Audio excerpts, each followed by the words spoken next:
Hi, this is going to be a quick tip about masking.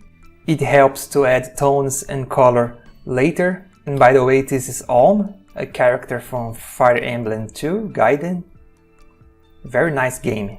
And what I usually do is take the magic wand and click on the outside, but as you can see, there are some gaps here, like this one.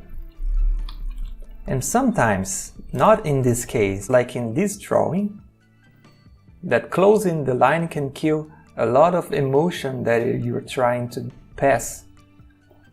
Like on this part, on this one.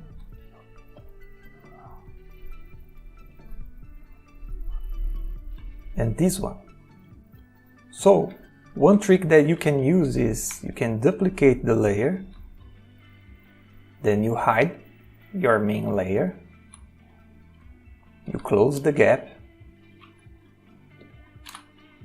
take the magic wand, highlight the selection,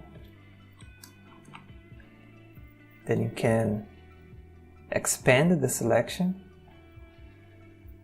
and you invert. So now on another layer you can come and add fill. And there you have. So now you can take it away, your first layer, and you will preserve the gap here. After that you can discard the duplicated layer, okay? Well, that's it.